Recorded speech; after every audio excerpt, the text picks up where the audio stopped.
de su vida aquí en esta tierra y de su ministerio, Él dijo a sus discípulos, y por lo tanto a nosotros también, nos dijo: no los dejaré huérfanos, les dejaré a otro en mi lugar. ¿Cómo se llama ese otro? Él lo llamó el Consolador, el Espíritu Santo. Y es el Espíritu Santo que mora en nuestros corazones, que dice la Biblia que nos guía a toda la verdad y que siempre alumbra los ojos de nuestro entendimiento. Al Espíritu Santo nadie lo puede sobornar, nadie, absolutamente nadie. El Espíritu Santo es el que conoce aún las cosas más profundas de Dios. Y si conoce las cosas más profundas de Dios, pues imagínense, conoce todo lo nuestro también, ¿verdad? Así que es por el Espíritu Santo que cada uno de nosotros también recibimos la revelación del consejo de Dios. A veces hay cosas en la Biblia, aunque parecen simples, pero a veces no las entendemos por alguna razón. Pero el Espíritu Santo está ahí, morando en nuestros corazones, y de una o de otra manera Él nos hace ver y nos hace sentir las cosas que necesitamos aprender. Así es nuestro Padre que está en el cielo. Y de tal manera dice la Biblia que nuestro Padre nos amó, que dio a su Hijo. ¿No le da un aplauso al Señor? Sí, nos ha amado con amor eterno. Voy a compartir un mensaje que lo he titulado La doctrina de Cristo. La doctrina de Cristo como un camino más excelente. Y quiero que me acompañen ahí a Hechos capítulo 2, versículo 42. Hechos capítulo 2, versículo 42.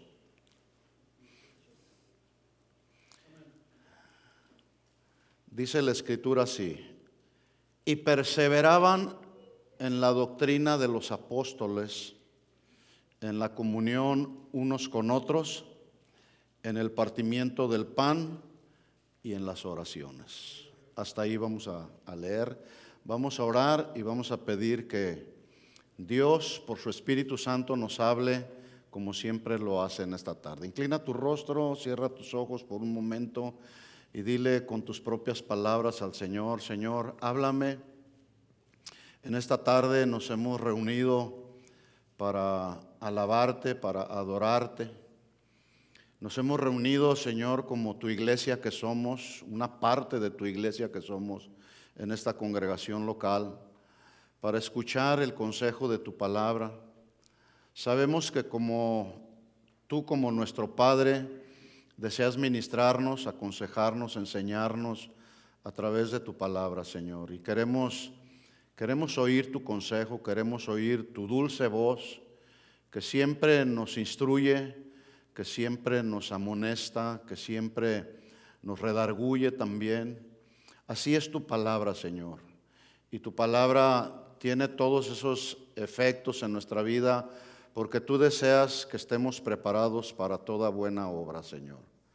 Así que abrimos nuestro corazón y pedimos que alumbres los ojos de nuestro entendimiento para que esta tu palabra, Señor, caiga en buena tierra y produzca a su tiempo fruto y fruto abundante que permanezca, Señor. Te lo pedimos en el nombre de Jesús, y la iglesia dice amén. Dice la Escritura ahí: y perseveraban en la doctrina de los apóstoles. La doctrina de los apóstoles pues no era otra cosa más que la doctrina de Cristo. Ellos aprendieron, los apóstoles aprendieron de Cristo. Debemos entender, por lo que se refiere a este mensaje, que este término doctrina es el término griego didascalía con K de kilo, que es aquello, la traducción es muy simple. A veces las palabras en el griego, incluso muchas de ellas son muy difíciles de pronunciar. Pero las traducciones son muy simples y es ahí donde tenemos que ubicarnos. Doctrina significa aquello que es enseñado. Y todo lo que se nos enseña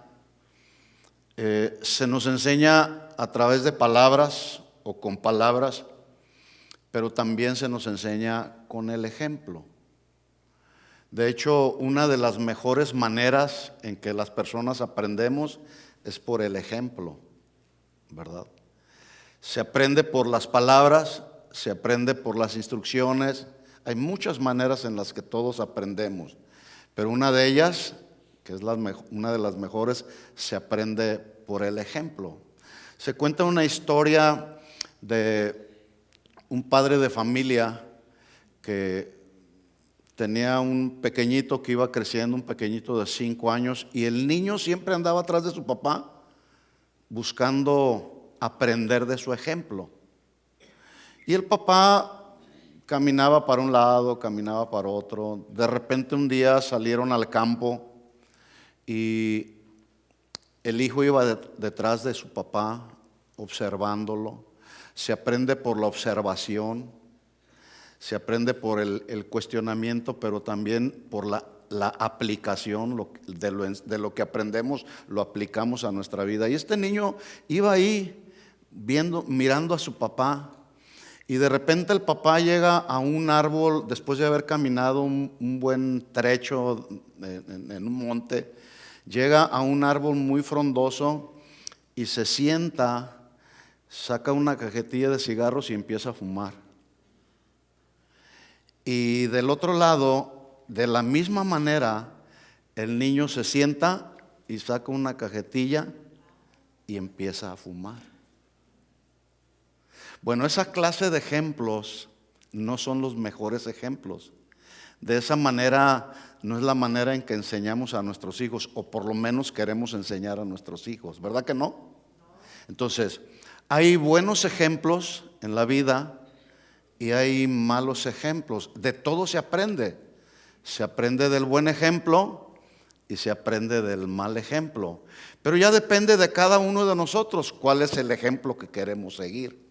Por supuesto, el mal ejemplo que este papá le enseñó al hijo, pues no es de los mejores. ¿Cuántos padres de familia queremos que nuestros hijos mueran de cáncer, de víctimas de alguna enfermedad por cuestión de alguna adicción? Ninguno de nosotros. Siempre queremos que nuestros hijos sigan el buen ejemplo. ¿Que sigan qué? El buen ejemplo.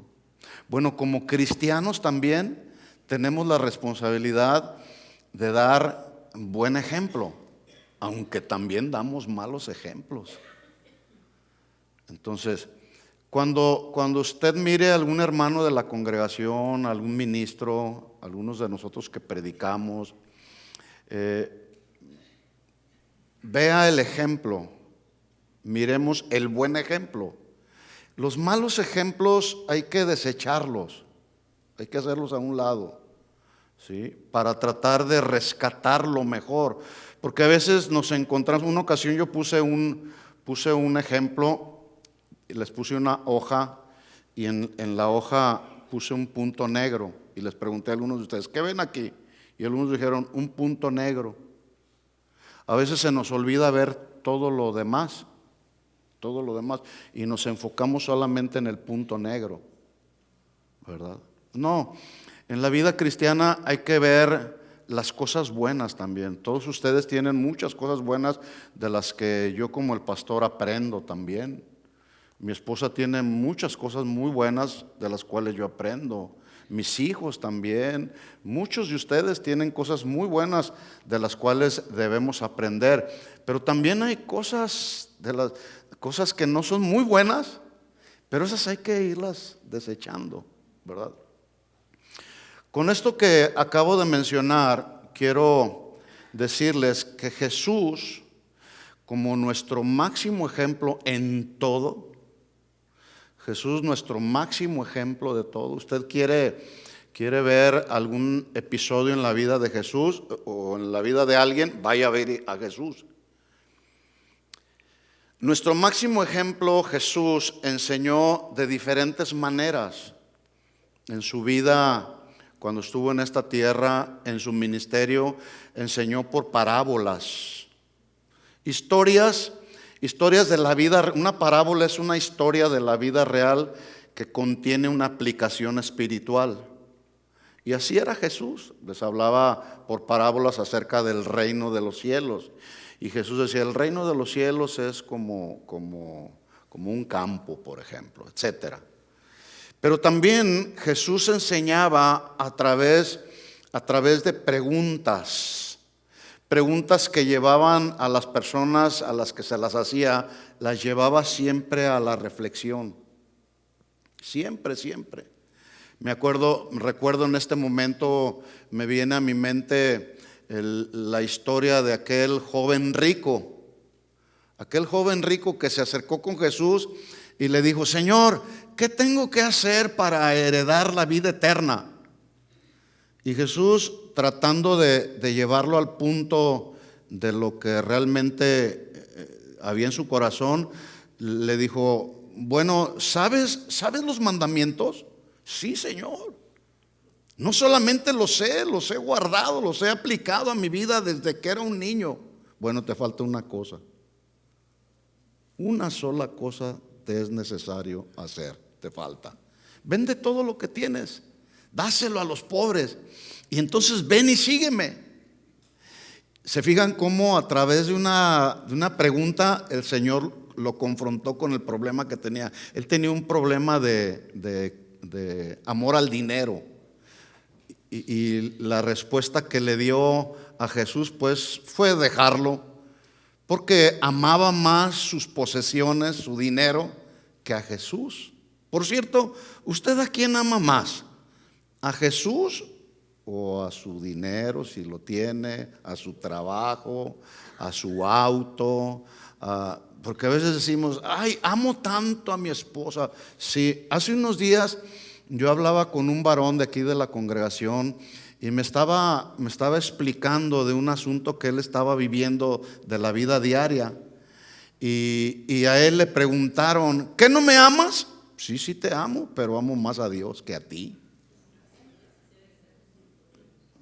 Yo amo a mi esposa, pero amo más a Dios. ¿Cuántos aman a Dios? Hay que amarlo por encima de todo, ¿sí? Entonces Jesús enseñaba a través de preguntas. Incluso todavía en la Biblia hay muchas preguntas con las cuales todavía el Señor nos sigue enseñando, porque nos lleva a la reflexión. Pero ¿saben una cosa? Una de las mejores maneras, como también Jesús enseñaba, era por el ejemplo. El ejemplo.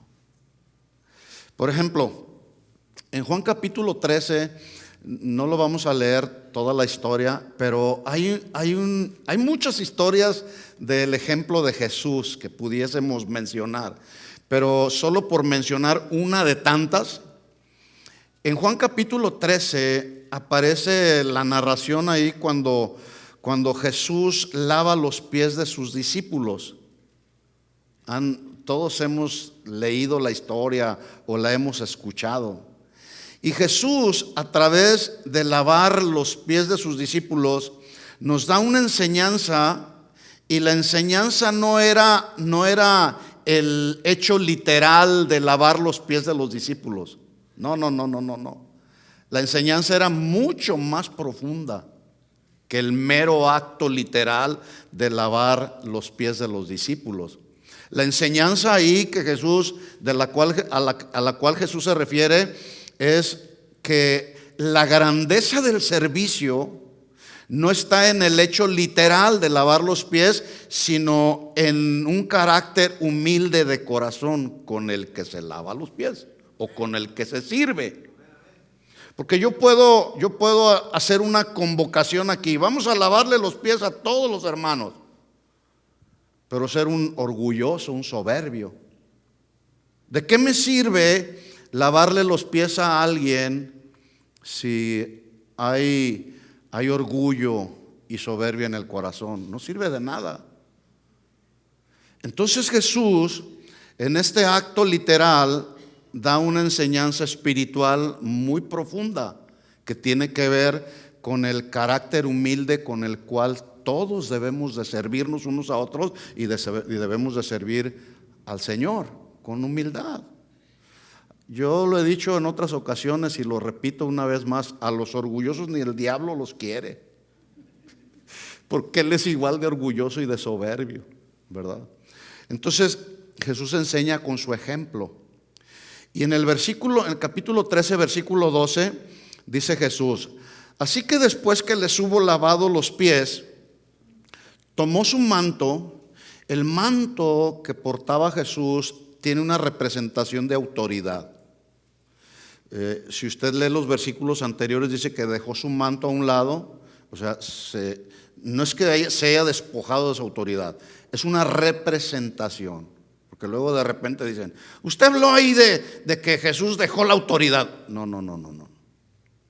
El manto representa autoridad.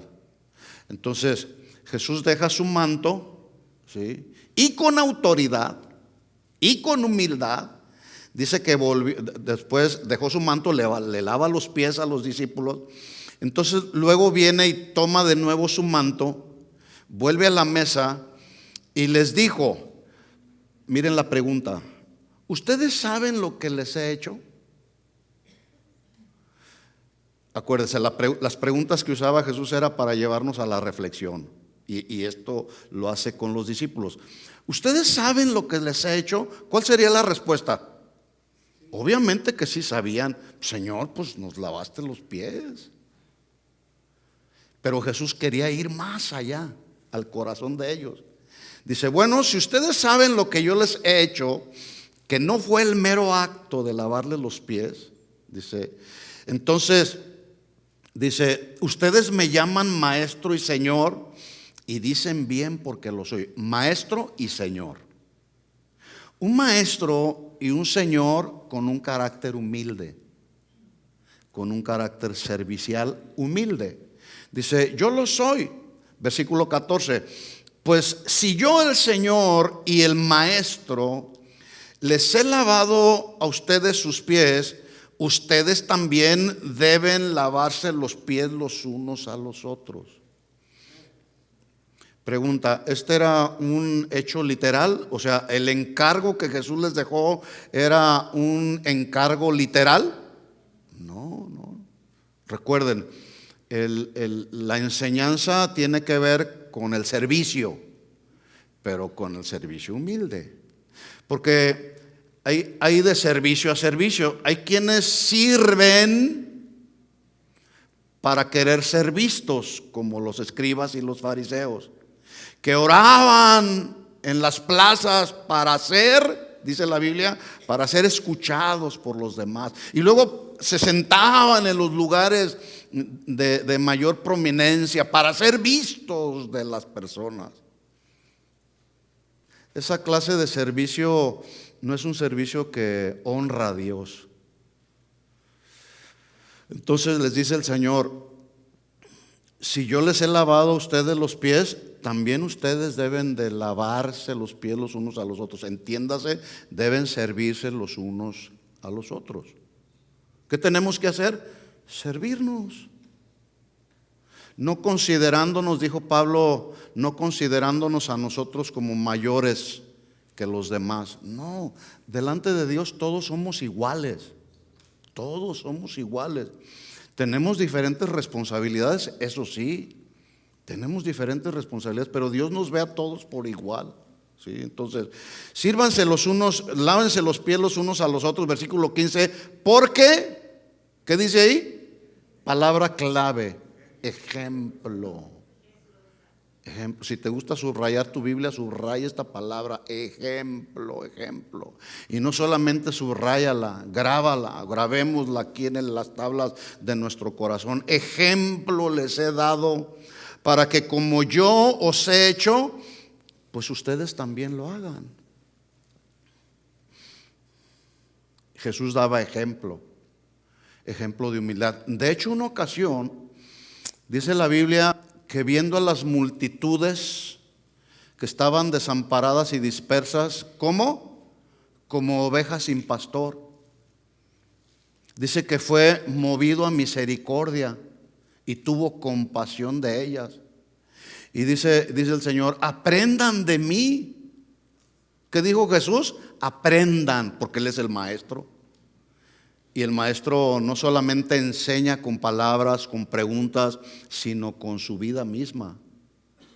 Nosotros como padres de familia tenemos que enseñar a nuestros hijos con palabras, con consejos, con preguntas a nuestros hijos, pero por encima de eso también con nuestro ejemplo.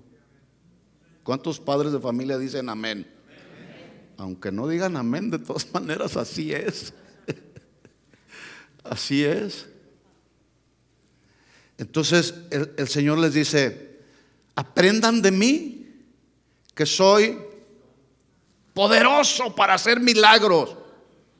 Sí, la verdad es que Jesús nadie lo puede igualar. Jesús en el desarrollo de su ministerio sanó a los enfermos.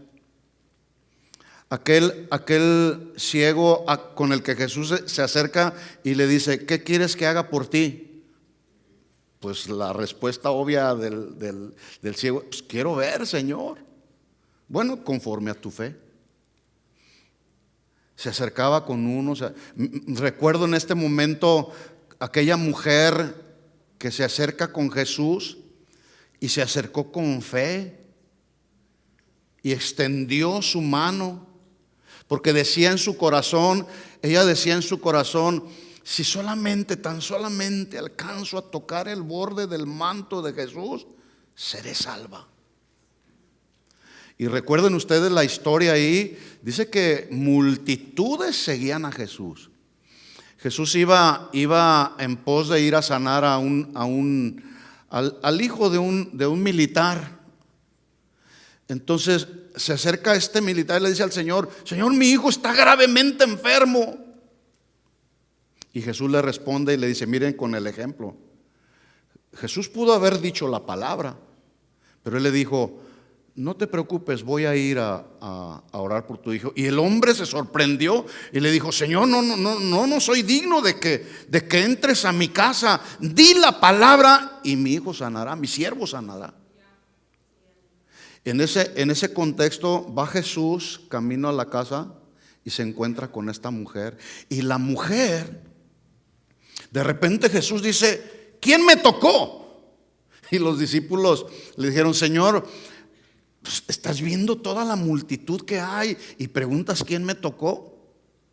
Pero la pregunta o la respuesta de Jesús, mejor dicho, ¿quién me tocó? Más bien iba enfocada a decir: ¿quién me tocó con fe? Con fe. Porque Jesús se dio cuenta. Entonces, y aquí cabe hacer una pregunta. Cuando estamos en alguna dificultad en nuestra vida y vamos a la presencia del Señor, ¿nos acercamos con fe y con plena certeza de que Él en su momento y con su autoridad responderá mi petición, mi necesidad? ¿Sí? Esta mujer tenía un problema muy grave: 12 años, 24 horas al día. Por 12 años esta mujer padeciendo de un fuerte flujo de sangre.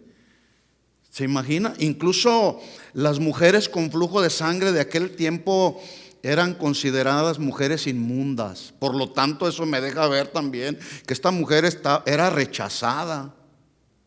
La hacían a un lado.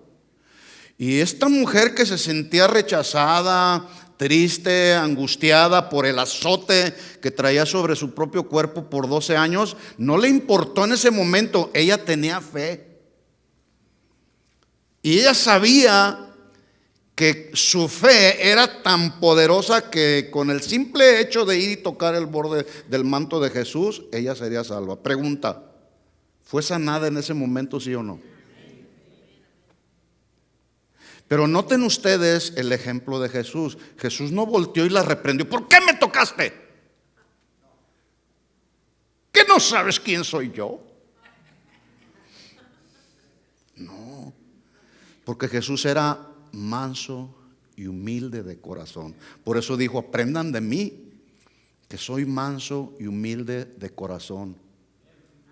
Y dice la Biblia que en ese mismo momento esta mujer fue sanada de su azote. Wow.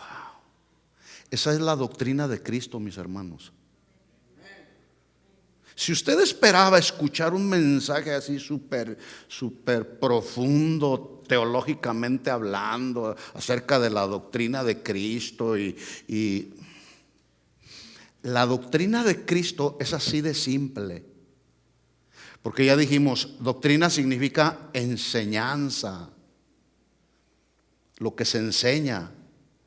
Y lo que se enseña que se debe de aprender. Nosotros como discípulos de Jesucristo tenemos la responsabilidad de aprender de la doctrina de Cristo, del ejemplo de Cristo. ¿Cuánta gente, y esto lo tengo que volver a repetir, no para ofender a nadie, no, sino simplemente para hacernos reflexionar? Porque a veces nos preciamos de ser grandes teólogos, grandes conocedores de la Biblia, y conocemos temas, incluso temas escatológicos, y luego conocemos la apología, la defensa de la fe, y qué bueno, eso es muy bueno. Hay que conocer la teología. Pero si somos orgullosos y soberbios, si no sabemos, como dicen los puertorriqueños, si no sabemos bregar con los asuntos de la vida diaria, ¿qué? Una ocasión en la consejería matrimonial, hace ya años, llegó un hombre a esta congregación y como que es así, como que es característico de los que se creen bien teólogos. Es característico, luego llegan poniendo o sacando sus cartas credenciales. Yo soy fulano de tal, estudié 5 años en el seminario. No estoy diciendo que sea malo, no me malentiendan, no me malinterpreten. No estoy diciendo que sea malo estudiar, hay que estudiar la Biblia, hay que estudiarla. Lo que estoy diciendo es que pretendamos por orgullo decir yo soy estudiante de tantos años, estudié la teología, estudié esto, estudié aquello. Está bien. El asunto es que, bueno, llegó este hombre y dijo, yo estudié tantos años, y es más, yo quiero pedirle por favor que me dé oportunidad de darle una clase a nuestros jóvenes para que sepan cómo responder acerca de los acontecimientos finales del Apocalipsis y las revelaciones de Ezequiel y las revelaciones de todos los acontecimientos finales. Y yo les voy a enseñar porque yo tengo conocimiento escatológico en esa área y tengo un posgrado en escatología y quién sabe cuánta cosa me dijo, ¿no? Y estaba su esposa ahí a un lado. Y la esposa nomás volteando a verlo, y enfrente de mí le dijo, ¿de qué te sirve toda tu teología si no sabes cómo tratarme como tu esposa?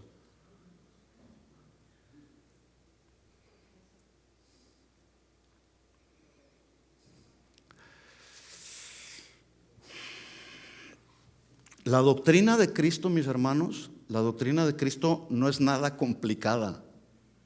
Nada complicada, ya lo vamos a ver. Bueno, usted puede estudiar la vida y el ministerio de Jesús, y yo ya le di algunos ejemplos, cómo Jesús actuaba, cómo Jesús enseñaba, el ejemplo que daba.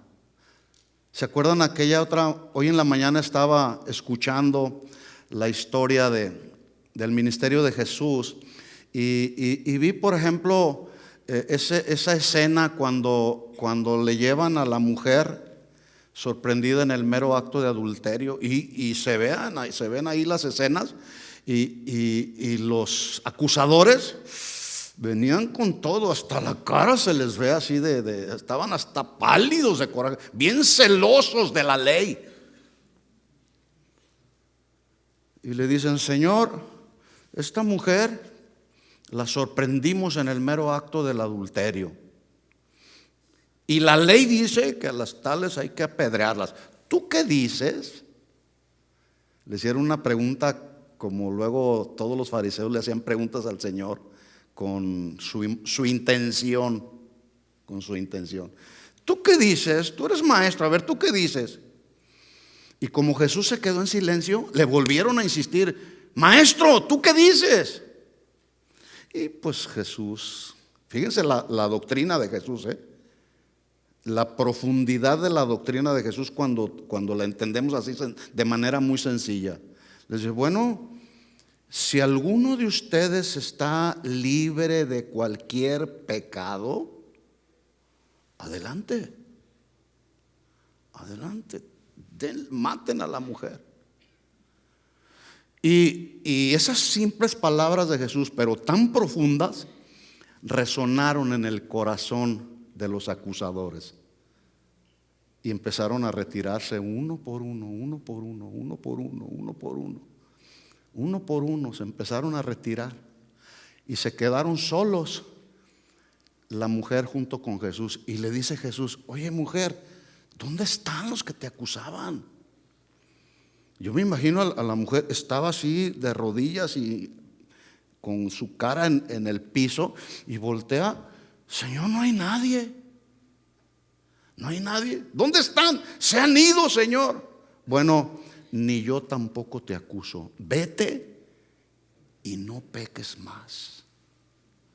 Wow, esa mujer, me imagino que jamás volvió a ser la misma. Jamás volvió a ser la misma. ¿Por qué? ¿Por qué creen ustedes?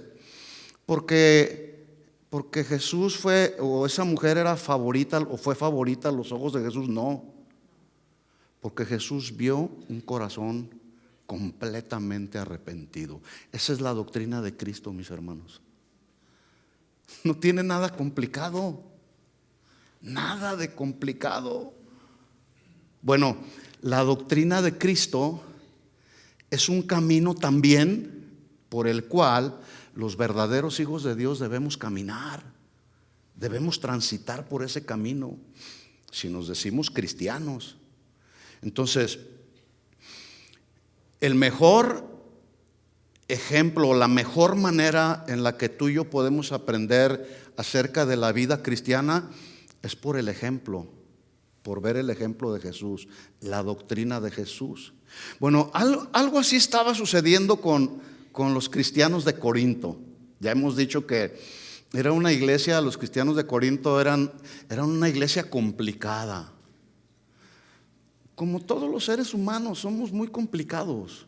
Los seres humanos, las personas, cristianos y no cristianos, somos muy complicados. Pablo les escribe en el texto que hemos venido tomando como base para esta serie, Un Camino Más Excelente. Les dice Pablo: procuren, deseen pues los dones mejores, mas yo les muestro un camino más excelente.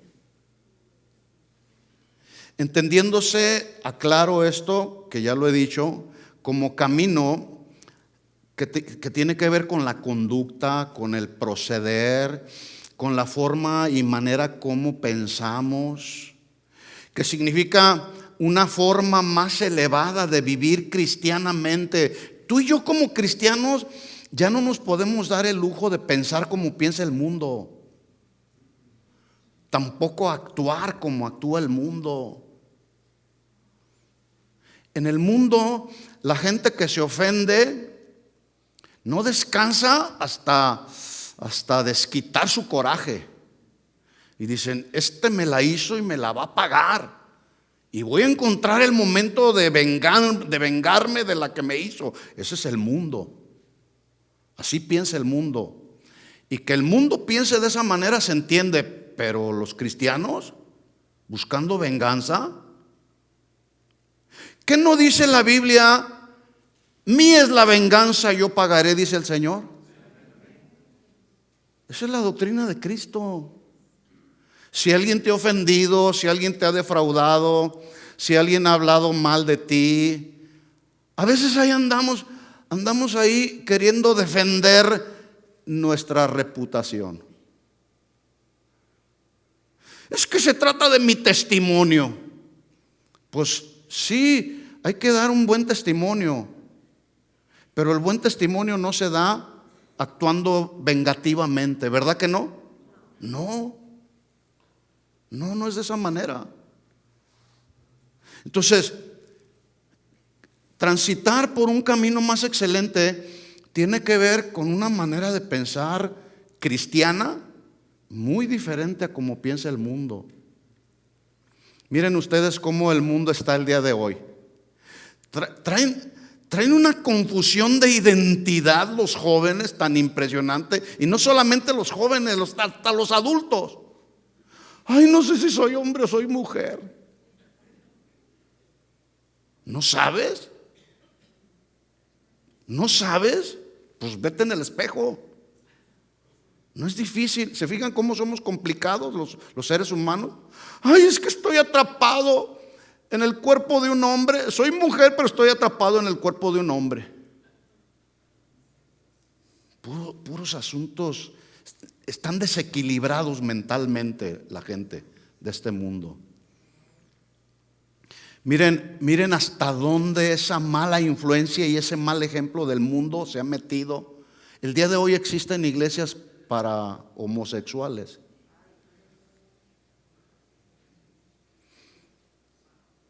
Y es posible que este video, al momento de decir estas cosas, este video lo puedan cortar, porque así suele suceder. Porque estamos viviendo alrededor de en medio de una sociedad, de una política donde los políticos están en contra de todo lo que tenga que ver con Cristo. Pero no me importa. No me importa. La gloria es para el Señor. La gloria sea para el Señor. Pero se están llegando esos momentos. Se están llegando esos tiempos. Estamos viviendo en esos tiempos. ¿Se fijan cómo tenemos que actuar y tener una conducta por encima de la conducta del mundo? Y Pablo entonces les aclara, los ubica, les dice: está bien, ejerzan los dones, pero yo les voy a enseñar un camino, un estilo de vida por el cual ustedes deben de transitar, y es un estilo de vida superior al mero hecho de ejercer los dones en la iglesia. Entonces, ¿qué era lo que estaba pasando? Bueno, ahí con los cristianos de Corinto, lo que estaba pasando es que los dones espirituales, como el hablar en lenguas, el profetizar, el orar por los enfermos, los dones estaban fluyendo, estaban presentes en la iglesia de Corinto. Y es más, no solamente los dones estaban presentes en la iglesia, ellos conocían la doctrina, y dije conocían, pero no la aplicaban. La doctrina de Cristo, mis hermanos, empieza con el fluir del amor. Porque por amor Jesús vino a este mundo, ¿sí o no? Y dice la Biblia que el amor de Dios ha sido derramado en nuestros corazones de manera abundante. Entonces, la doctrina de Cristo tiene que ver con el amor, con el amarnos. El amor de Dios, el amor ágape, no el amor eros, el amor carnal, tampoco el amor fraternal, el amor entre, hay que amarnos, pero el amor que ha sido derramado en nuestros corazones es el amor de Dios, el amor ágape, que es un amor sin condición, es un amor incondicional. El día de hoy el mundo y muchos a veces nos amamos condicionalmente. Te voy a amar si puedo sacar algo de provecho de ti, y si no, pues entonces te voy a rechazar. Ese es el pensamiento del mundo, y eso no tiene nada que ver con la doctrina de Cristo.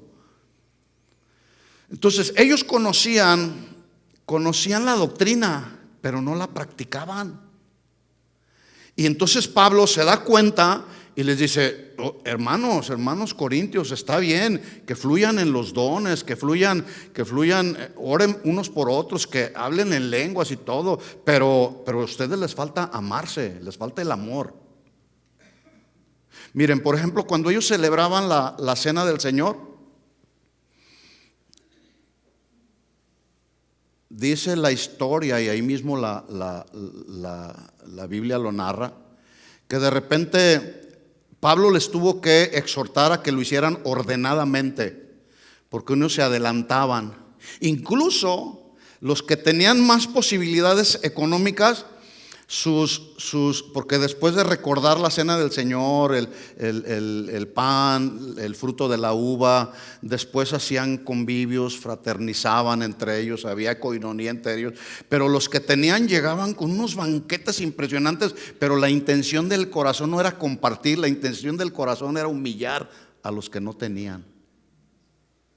Y Pablo les dice: no, ustedes son unos desordenados. Incluso algunos llegaban completamente ebrios a recordar el acontecimiento más extraordinario que ha marcado la historia del cristianismo, que es la muerte y resurrección de nuestro Señor Jesucristo. Eso recordamos en la cena del Señor, que el derramamiento de su sangre y su cuerpo derramado fue lo que fue posible para que usted y yo ahora tengamos la salvación que tenemos. Y algunos llegaban a celebrar la cena del Señor bien borrachos. Y entonces Pablo los alinea. Algunos otros de los corintios se demandaban ante los tribunales. Es que le presté un camello y no me lo regresó, lo voy a demandar. Y se demandaban. Escuchen, mis hermanos, eran los cristianos de la iglesia en Corinto, pero eran carnales. Eso no tiene nada que ver con la doctrina de Cristo. Dice la Biblia que cuando a Jesús lo injuriaban o cuando lo maldecían, ¿qué hacía Jesús? Te voy a demandar. ¿Eso hacía Jesús? No, Él no hacía eso. ¿Saben lo que hacía Jesús? Encomendaba la causa al que juzga, ¿qué? Justamente. Esa es la doctrina de Jesús. ¿Qué tiene de complicado? Bueno, los cristianos de la iglesia en Corinto tenían y fluían en los dones, como muchas iglesias en el día de hoy. Uy, qué tremendo fluyen en los dones. Una alabanza espectacular, impresionante. Pero muchos de los que tocan luego en muchas de las iglesias, de las mega iglesias, muchos de ellos son adúlteros, son drogadictos. Tocan y se van. Entonces, tenían dones, conocían la doctrina, pero no la vivían porque les faltaba el amor.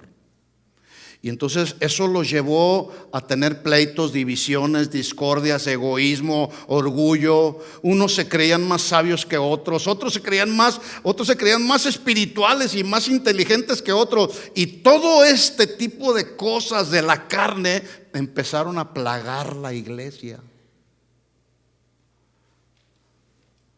En otras palabras, no había un equilibrio entre el ejercer los dones que glorifican a Dios y edifican a la iglesia y el amor entre los hermanos. Porque muchos de ellos decían: a mí Dios me ha dado el don de sanidad y solamente yo puedo orar por los enfermos y ellos se van a sanar. Está bien, pero ¿qué no dice la Biblia en la doctrina de Jesús, cuando Jesús les habló a los discípulos y les encomienda la tarea y les dice: ustedes impondrán las manos sobre los enfermos y estos sanarán? No les está diciendo Jesús si tienes el don, si conoces la doctrina, si esto, si aquello. No, y ustedes impondrán, a donde quiera que vayan, impondrán las manos sobre los enfermos y sanarán. En otras palabras, todos y cada uno de nosotros, si ya somos nacidos de nuevo, tienes toda la capacidad para ir y orar por un enfermo y ver la manifestación del poder de Dios sanando a los enfermos. No dice si tienes el don o no lo tienes, si eres pastor o no eres pastor, si eres evangelista o no eres evangelista. No. Ese tipo de cosas las ha creado el hombre. Incluso hoy se dan ministerios de sanidad internacional, donde juntan a todos los enfermos, y si no es el ministro ese el que ora por los enfermos, que los enfermos no se van a sanar. Que entonces el poder lo tiene el ministro o lo tiene Dios para sanar a los enfermos. El poder es de Dios. El poder es de Dios. No estoy diciendo que no haya quienes tienen un don genuino para orar por los enfermos, pero eso no edifica la iglesia. Una actitud así no edifica la iglesia, y además eso no tiene que ver con la doctrina de Cristo.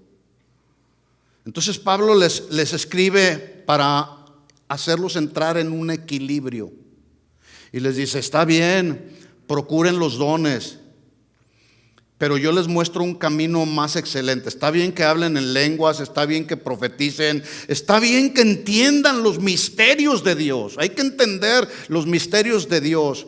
Está bien que tengan toda la fe, que repartan sus bienes para suplir las necesidades de los pobres, pero si no tienen amor unos por otros, lo voy a decir de esta manera, no lo dice así la Biblia, pero como estaban desequilibrados, entonces, si no tienen amor unos por otros, están desequilibrados. No están en un equilibrio y, dice Pablo, nada son y de nada les sirve. Digan conmigo: equilibrio. Equilibrio. Hoy hay mucho desequilibrio ministerial. Todos sabemos que el equilibrio es lo que mantiene todo y a todos en su debido lugar. ¿Sí o no? Cuando alguien ya se siente la última coca del desierto, ya está en un desequilibrio. Cuidado. Entonces, el equilibrio nos mantiene a todos y a todo y a todos en el debido lugar, y se mueve todo de manera ordenada, tanto en el mundo físico como en la vida humana. Basta solamente con ver cómo funciona el cuerpo humano. Todo funciona en un equilibrio, porque Dios nos creó, y nos creó a imagen y semejanza de Dios. ¿Verdad que sí? Y funcionamos en un equilibrio. Bueno, nuestra manera de pensar también debe de ser una manera de pensar equilibrada. Ahora, es fácil predicarlo, hay que ser equilibrados, pero otra cosa es vivirlo. Pero el hecho de que no sea tarea fácil vivirlo no significa que no debemos establecerlo en nuestra vida como un objetivo y desarrollarlo en nuestra vida espiritual, el equilibrio, ¿sí? Por ejemplo, cuando hay una fuerte descarga eléctrica o un cortocircuito que provoca que se rompa el equilibrio entre el polo positivo y el negativo, pues entonces surge ese corto eléctrico. Hace unos miércoles atrás, de repente estábamos en medio de la alabanza aquí en esto, y ¡pum!, un cortocircuito y se apagó todo.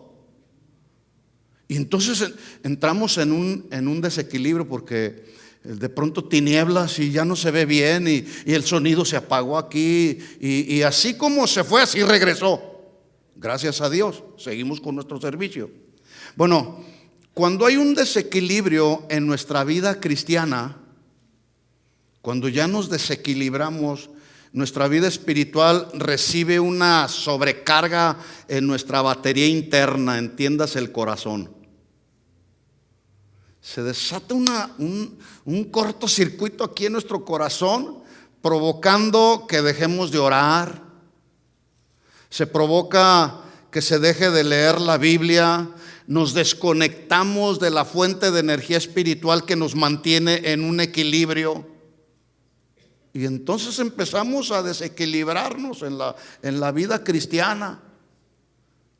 Y el problema no está solamente en que podamos desequilibrarnos. El problema es que luego acarreamos a personas que nos rodean, las acarreamos a nuestros desequilibrios personales. ¿Sí me estoy dando a entender? Estoy tratando de ser lo más claro posible. Por ejemplo, Jesús enseñó en la parte final o en la sección final de su sermón del monte. Sermón no es otra cosa más que una predicación, una enseñanza, una predicación.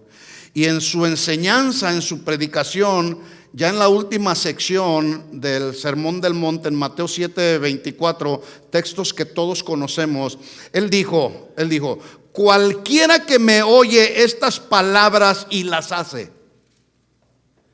El que oye las palabras y las hace. Porque no basta solamente con oír, hay que hacer. Alguien puede oír el sermón más extraordinario y más espectacular y más profundamente teológicamente hablando o como sea, puede escuchar un tremendo sermón y no hacer nada y decir: qué tremendo, estuvo tremendo el sermón. Y si no hacemos nada, no sirve de nada. No lo digo yo, lo dijo Jesús. Cualquiera pues que me oye estas palabras y las hace. Ahora, cuando dice ahí que oye estas palabras, ¿a cuáles palabras creen ustedes que se refiere? Acuérdense, está en la última sección ya del Sermón del Monte. Ya dio una serie de enseñanzas Jesús desde el capítulo 5 de Mateo. Entonces dice: cualquiera que me oye estas palabras. Voy a dar un repasón así rápido de este sermón. Capítulo 5, para empezar, Jesús les empieza a enseñar acerca de las bienaventuranzas. Y se oye bonita la palabra bienaventurados, que significa dichoso, feliz, supremamente dichoso. Pero esas 9 bienaventuranzas, escuchen esto, mis hermanos, hablan del carácter de un cristiano, o mejor dicho, el carácter que un cristiano debemos de desarrollar, las bienaventuranzas. Por ejemplo, ahí habla de la manifestación del verdadero carácter cristiano. Bienaventurados los pobres en espíritu, los pobres de espíritu. Y dice ahí los pobres de espíritu porque lo contrario a la pobreza espiritual tiene que ver con el orgullo. Bienaventurados, dichosos los humildes, los pobres en espíritu, porque a los orgullosos el Señor los resiste. Sí. Y luego sigue diciendo: bienaventurados los que lloran. Los que lloran, los que se duelen del dolor ajeno, los que lloran por causa de tanto pecado alrededor, los que claman a Dios, los que interceden por las almas que todavía no conocen al Señor. Bienaventurados los que lloran, bienaventurados los mansos. Noten que no dice bienaventurados los orgullosos, no, bienaventurados los mansos. Y luego sigue: bienaventurados los que tienen hambre y sed de justicia. Justicia. Yo no sé ustedes, pero para mí todo esto me parece la doctrina de Cristo. Está bien simple, la doctrina de Cristo. Y es un camino más excelente por el cual todos los cristianos necesitamos transitar. Bienaventurados los que tienen hambre y sed de justicia. Y luego añade diciendo: bienaventurados los misericordiosos. Bienaventurados los de limpio corazón. Bienaventurados los pacificadores. Sigue enseñando Jesús cuando les dice: el que oye y hace estas palabras. A estas palabras se está refiriendo, porque Jesús está cerrando con el sermón. Bienaventurados. Y luego les dice: ustedes son la sal de la tierra, ustedes son la luz del mundo. Por lo tanto, también Jesús enseña: si ustedes son la sal de la tierra, ustedes son la luz del mundo, no mires a una mujer para codiciarla, porque si la miras para codiciarla, ya estarás adulterando con ella en tu corazón. Esa es la doctrina de Cristo. ¿Sí lo están notando? También ahí Jesús en el capítulo 5, apenas vamos en el capítulo 5, yo estoy dando así un repaso a vuelo de pájaro, solamente así rápido. Pero también ahí Jesús resulta que les habla acerca del amor a los enemigos. El amor a los enemigos, amar a los enemigos. Amar a los enemigos. Yo te pregunto, ¿tienes enemigos? Posiblemente, yo no sé. A veces, hace unos días escuché una frase de alguien que oraba de la siguiente manera. A mí me me llamó la atención. Y decía esta persona: Señor, líbrame de los enemigos de afuera, pero también líbrame de los enemigos de adentro. Ay.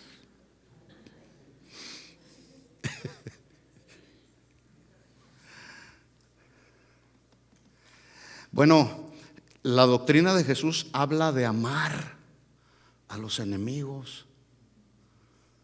Jesús amó a sus enemigos.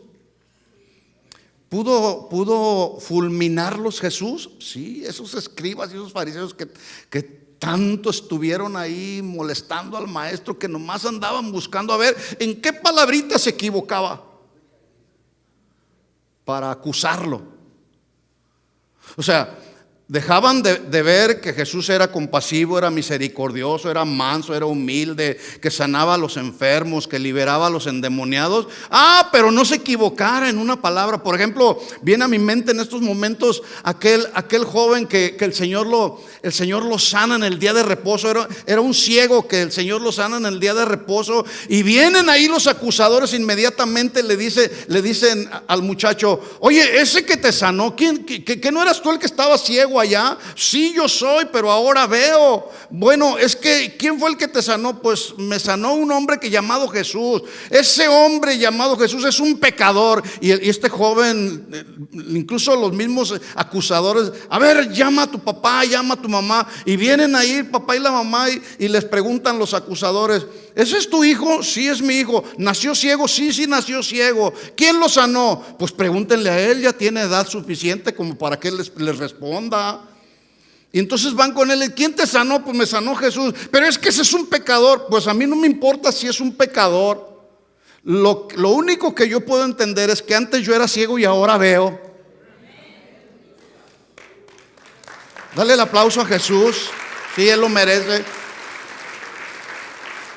Porque así andaban los escribas y los fariseos, viendo solamente en qué se equivocaba Jesús para señalarlo. Escuchen esto, mis hermanos, con mucha tristeza lo digo, pero esos escribas y fariseos siguen fluyendo.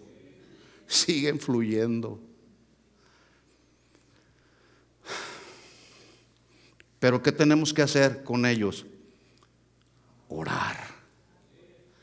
Porque la doctrina de Jesús es y tiene que ver con el amor hacia los enemigos. Llegamos al capítulo 6. Jesús habló del dar limosnas.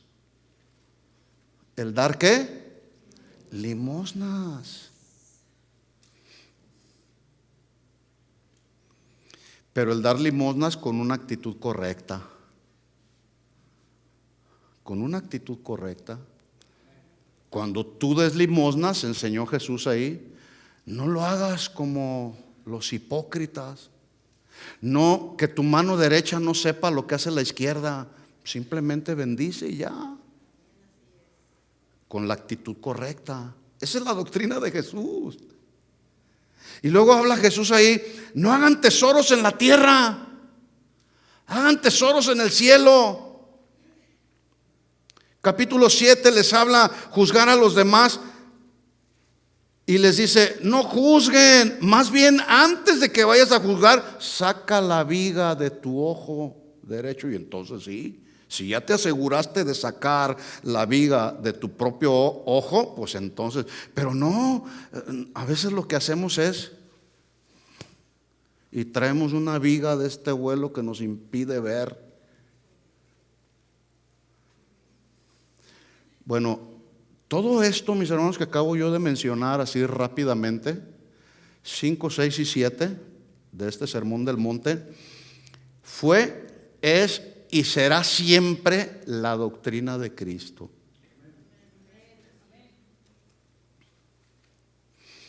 Esa fue en los días de Jesús su doctrina. Esa es en nuestros días la doctrina de Cristo, y esa seguirá siendo la doctrina de Cristo por toda la eternidad. Por eso Jesús les dijo: cualquiera que me oye estas palabras y las hace, le compararé a un hombre prudente, un hombre sensato, un hombre equilibrado, bien informado, bien entendido, que va edificando su casa sobre la roca. Sobre la roca. Desciende lluvia, vienen ríos, soplan vientos, golpean contra aquella casa y no cayó porque estaba bien fundada sobre la roca. Escuchen esto, mis hermanos. Edificar nuestra vida cristiana sobre la doctrina de Cristo es estar en un equilibrio. ¿Sí? Ahora, ahí mismo Jesús, en esta última sección, da el otro lado de la moneda. Ya cada quien elige, ¿sí? Entonces dice Jesús: pero cualquiera que me oye estas palabras y no las hace. Sí, Señor, está bien, tú enseñaste ahí del adulterio, pero ¿a quién le dan pan que llore, Señor? Mira, esta es oportunidad que esta no la dejo escaparme. Bueno, tú decides, cada quien. Yo ya establecí cuál es mi doctrina. Estoy parafraseando las palabras de Cristo. Esta es mi doctrina. Ustedes saben si la ponen en práctica o no. Tú puedes poner en práctica la doctrina de Cristo y haberla oído nada más, y al final de cuentas hacer lo que te dé la gana. Porque así es el Señor. Jesús es un caballero, Y cuando fuimos usted y yo creados a la imagen y a semejanza del Señor, Dios no creó robots para manejarlos a su antojo y decir: ve aquí, ve allá, haz esto, quita. No. Dios nos dio una voluntad. Pero cuando esa voluntad está sometida a la voluntad del Padre, entonces caminamos en la doctrina de Cristo sin problema. ¿Cuántos dicen amén? Así es. Cualquiera que me oye estas palabras y no las hace, le compararé a un hombre insensato, desequilibrado, que edificó su casa sobre la arena. Descendieron lluvias, vinieron ríos, soplaron vientos, dieron con ímpetu contra aquella casa, y cayó y fue grande su ruina. Todo esto que Jesús enseñó, miren cómo termina, versículo 28. Cuando terminó Jesús estas palabras, la gente se admiraba. ¿De qué se admiraban? De su doctrina, de su enseñanza. Porque les enseñaba como quien tiene autoridad y no como los escribas. ¿Saben cómo enseñaban los escribas? Los escribas hacían meras enseñanzas solamente. Esto es lo que dice la ley. Apéguense a la ley. Y se apegaban a la ley. Pero la vida del Espíritu, la práctica, en otras palabras decían: no adulteren y ellos eran adúlteros. No roben y ellos robaban. No digan mentiras y ellos eran mentirosos. Entonces Jesús enseñó con autoridad y no como los escribas. Así que para el desarrollo del equilibrio espiritual es necesario estar plenamente enfocados en la doctrina de Cristo. ¿Sí o no? Y sí nos damos cuenta cuando alguien se está de pronto perdiendo. ¿Han visto a los equilibristas? Yo veía por ahí el día de ayer un video de un hombre en una línea así, es como un cable en una bicicleta, y lleva en su mano una vara, y esa vara él va dándole a la bicicleta, y la vara, si esa varita él no la sabe mantener en el equilibrio, se le va hacia un lado y puede caer al precipicio y tragedia. Pero siempre procura estar en un equilibrio. Ahora, ese equilibrio, ¿saben ustedes cómo lo adquieren? Con la práctica, recibiendo la enseñanza y practicándola, hasta que logran desarrollar un equilibrio impresionante y caminar por largos trechos. Bueno, Dios nos llama, la palabra es esa vara que nos da el equilibrio. Si dejas a un lado la palabra, cuidado, te puedes ir del lado derecho o del lado izquierdo, y tragedia espiritual.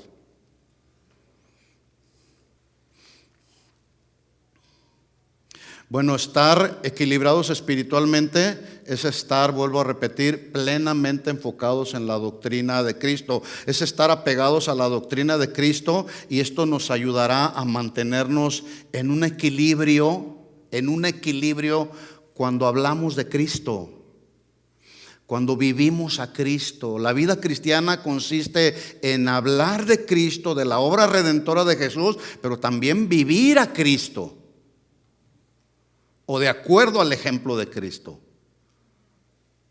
Pero también estar sometidos a la doctrina de Cristo nos ayuda a que en nuestras reuniones haya un orden equilibrado. Aquí haya un orden. Porque el día de hoy nos encontramos con congregaciones donde de repente el predicador está hablando y por allá unos están gritando y por allá otros están hablando y por allá suena el celular y por allá algunos profetizan y luego algunos otros empiezan a revolver. Es un desorden. Acuérdese, servimos a un Dios de orden. Dios es un Dios de orden y servimos a un Dios de orden. En la iglesia, cuando nos reunimos los cristianos, debemos de caminar en el orden de Dios. La Biblia dice en Eclesiastés que hay tiempo para todo. Hay tiempo en el que hay que callar y escuchar y reflexionar, y hay tiempo en el que hay que hablar. Ahorita yo estoy hablando. Sería falta de respeto. Sería un desorden que mientras yo estoy hablando por allá alguien esté diciendo lo que quiera decir. No, hay un orden.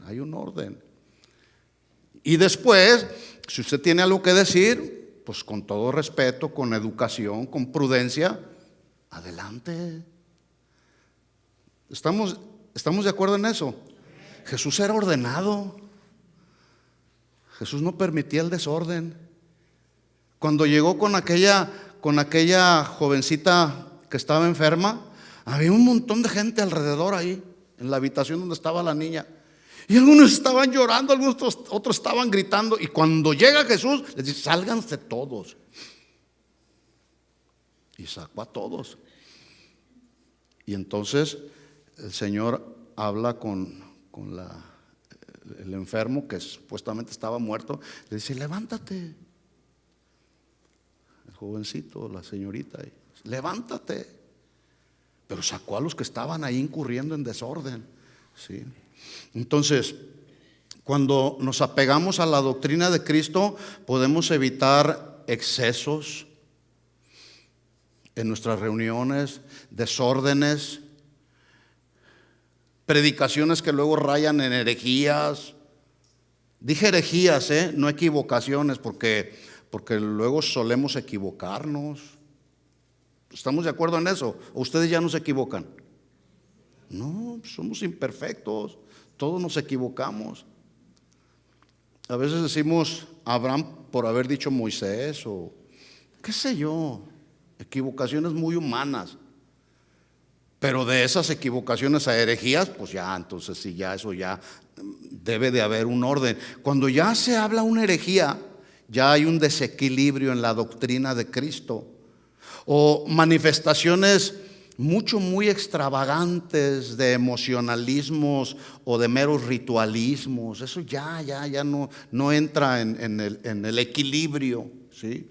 Entonces se necesita equilibrio, se necesita estar apegados a la doctrina de Cristo para poder entonces fluir por un camino más excelente por el cual los verdaderos creyentes debemos transitar.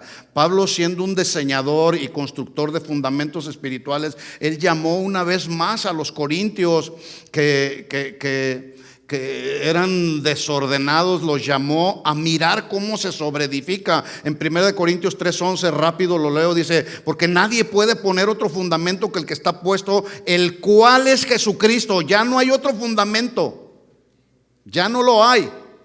El fundamento ya está puesto y es Jesucristo. Y si sobre ese fundamento alguno edificare con oro, plata, piedras preciosas, ese alguno se refiere al alguno que edifica, se refiere no solamente a los pastores y a los maestros, a los predicadores que enseñamos, sino también a los creyentes, porque todos tenemos la responsabilidad de enseñar, pero enseñar en base a la doctrina de Cristo, no enseñar mis propias interpretaciones o mis especulaciones personales o mis interpretaciones personales. No, la doctrina de Cristo hay que enseñarla y hay que predicarla, pero también hay que vivirla, hay que dar ejemplo como lo hizo Cristo. Entonces dice: si alguno edificar la iglesia con materiales de oro, plata, piedras preciosas, las cuales estos elementos se refieren a un servicio fiel a Dios.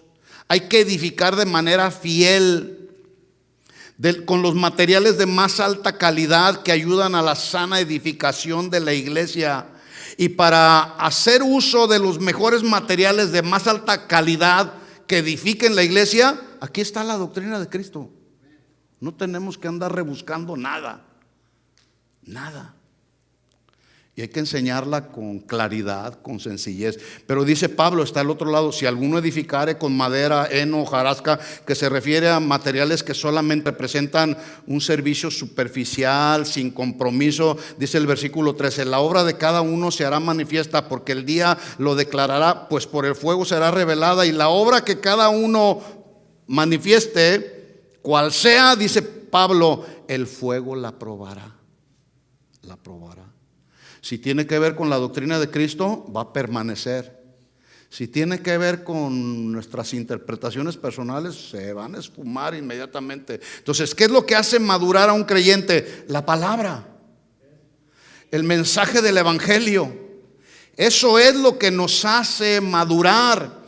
La palabra, el mensaje del evangelio. Pero no queda ahí solamente con escuchar. Viene luego la aplicación de ese mensaje del evangelio a nuestra vida diaria. Después de este mensaje, donde solamente estoy hablando así, repito, a vuelo de pájaro, lo que tiene que ver con la doctrina de Cristo, tú no puedes decir: allá afuera yo ya no sé cómo conducirme. Ya lo sabemos.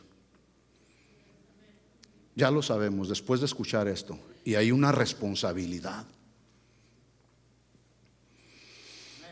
La voluntad de Dios, entonces, mis hermanos, es que como creyentes nos mantengamos en la vida cristiana balanceada, equilibrada, porque cualquier desequilibrio es malo, es peligroso y es dañino. Por lo tanto, los pastores tenemos la responsabilidad de enseñar de manera balanceada todo el consejo de Dios.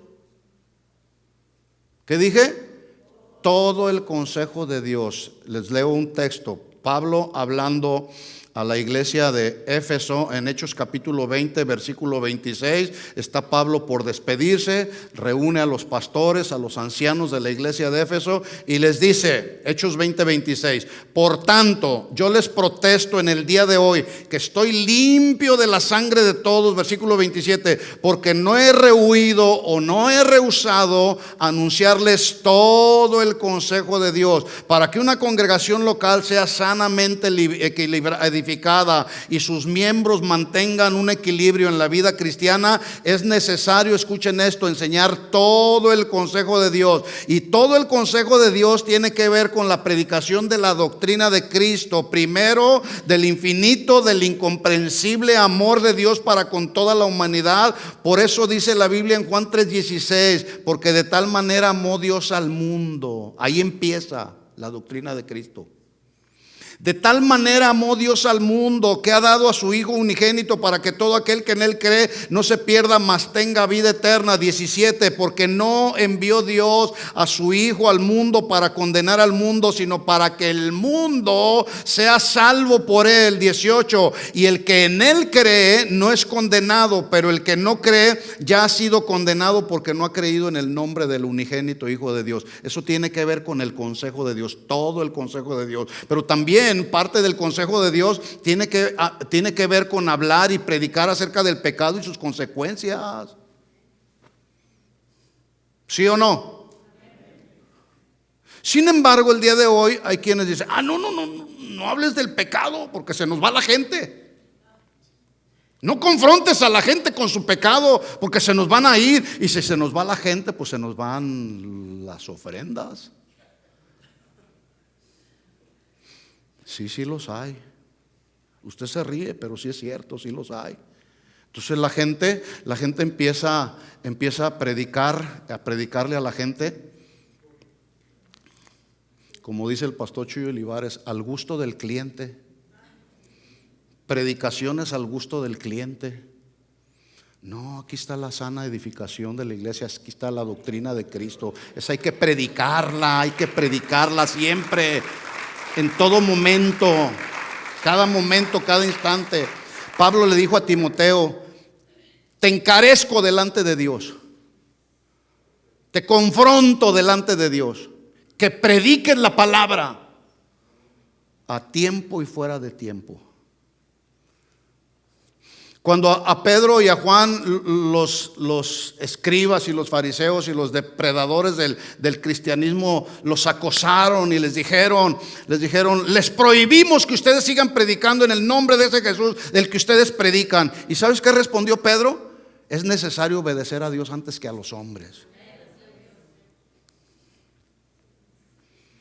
Hay que hablar del pecado y de sus consecuencias. Hay que ser confrontados, mis hermanos. Pero ese hablar del pecado y sus consecuencias y la confrontación, escuchen esto, tiene un balance, tiene un equilibrio. Hay que predicarlo, pero con el fin de que la gente, o que nos arrepintamos de nuestros pecados. No nomás significa decirle a la gente: te vas a ir al infierno por pecador.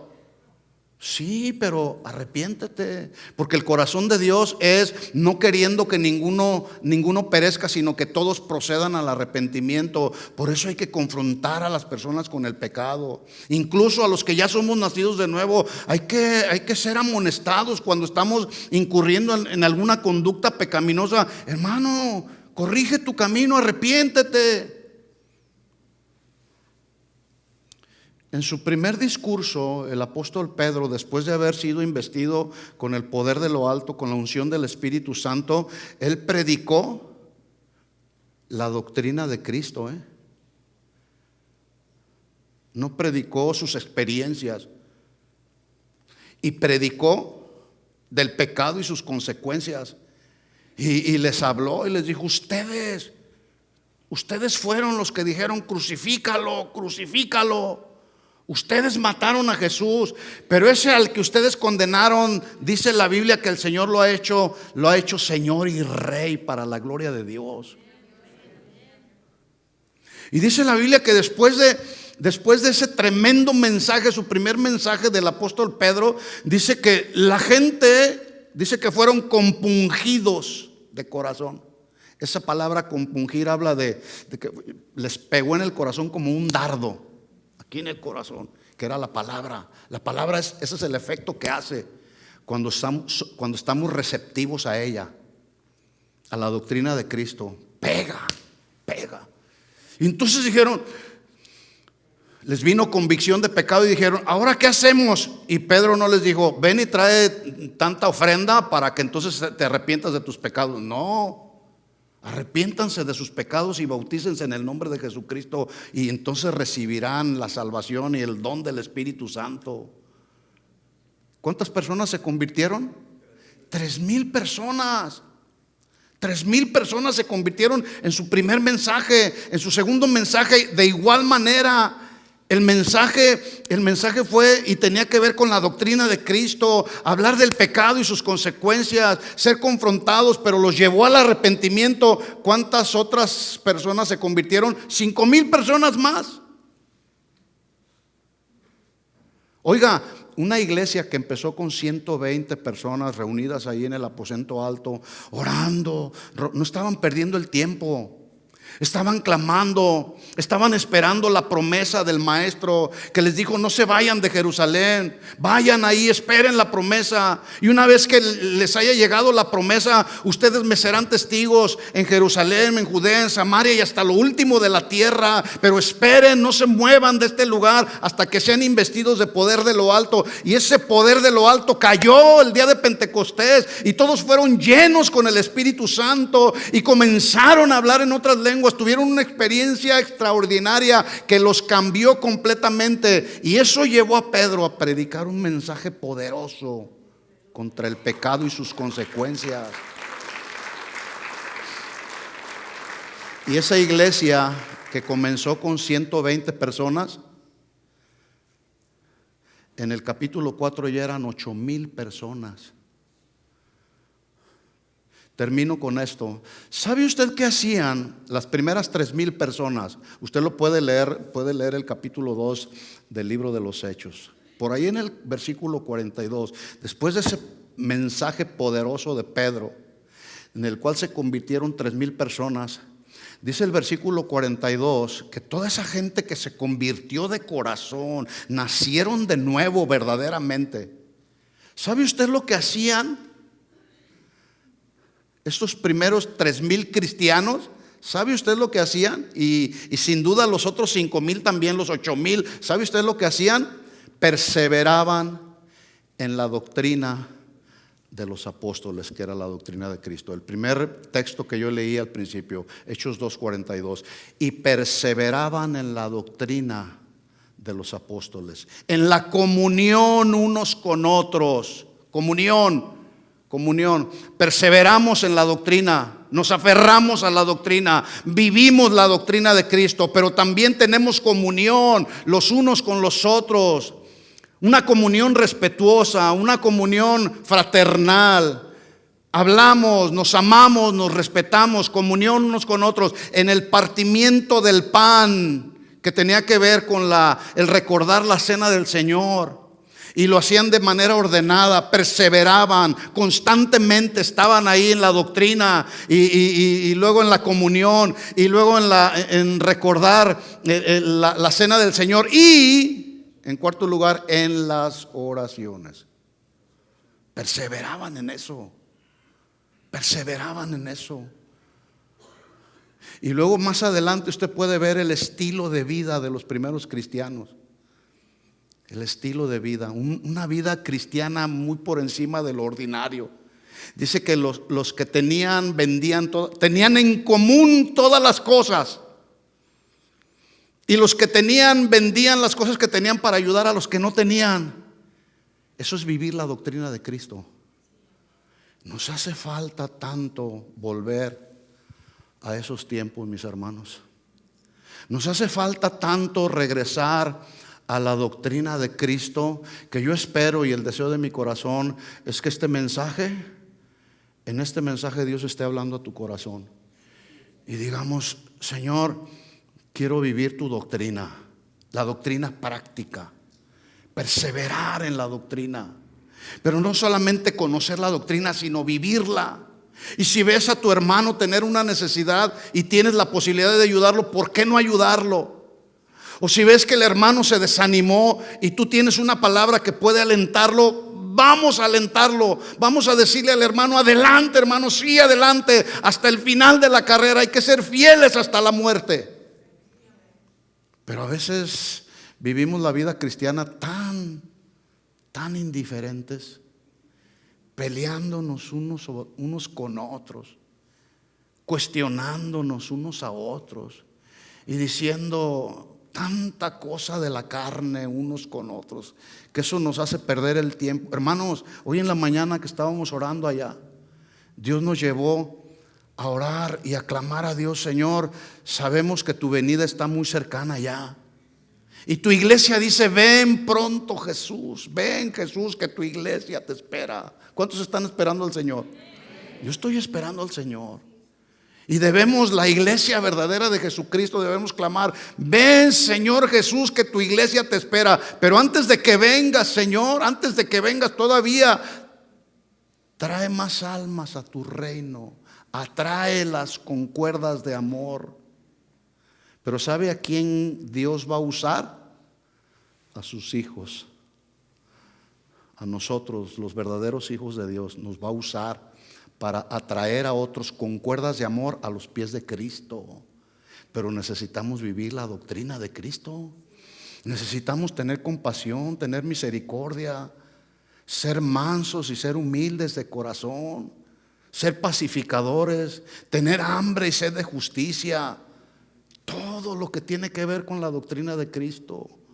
¿Entendió el mensaje, mi hermano? No tenemos excusa. De aquí para adelante cada uno de nosotros le vamos a dar una respuesta al Señor. ¿Estamos de acuerdo? Vamos a orar. Vamos a orar y vamos a pedirle al Señor que tenga misericordia de nosotros. Que nos dé un corazón conforme al corazón de Dios. Que podamos vivir la doctrina de Cristo. ¿Sí? Señor, en el nombre de Jesús, te damos gracias por tu palabra. Gracias porque tú, como nuestro Padre, siempre deseas que te demos la mejor respuesta. Ejemplo tú nos dejaste para seguir tus pisadas, Señor. No solamente nos enseñaste la doctrina, sino que nos llamas a vivir esa doctrina, tu doctrina, la doctrina de Cristo, tu ejemplo, tu enseñanza. Seguir tus pisadas, Señor. Aquí estamos, Señor. Perdónanos si hemos puesto más énfasis en las cosas terrenales antes que en las de la tierra. Una ocasión tú reprendiste al apóstol Pedro y le dijiste: quítate de mí, Satanás, porque tú no pones la mira en las cosas celestiales, sino en las de la tierra. Señor, queremos poner nuestra mirada en lo eterno, en lo que tiene valor eterno, Señor. El amarnos unos a otros, el perdonarnos unos a otros, el soportarnos unos a otros. Ayúdanos, Señor, a fluir en un camino más excelente, Señor, que es fluir con la doctrina, con la enseñanza que tú nos dejaste en tu palabra. Esa ha sido, esa será, esa es y será siempre el camino por el cual tus hijos debamos caminar, Señor. En el nombre de Jesús, perdona nuestros pecados, perdona nuestras ofensas, Señor, y llévanos, Señor, a caminar por un camino aún más excelente, Señor. Te lo pedimos en el nombre de Jesús. Amén. Amén. Dale el aplauso de alabanza a nuestro Señor Jesús. Amén. Vamos a recoger nuestras ofrendas. Voy a pedir a los servidores que vengan. Si usted necesita un sobre, le pido por favor que mantenga su mano así en alto. Gracias por escucharnos. Les invitamos a que visite nuestro sitio web. Acompáñenos en algunas de nuestras reuniones. Estamos en el 17244 Randall Avenue. Esperamos haber sido de bendición para su vida. Esto fue un mensaje de Casa de Oración Fontana. Estamos comprometidos con la verdad.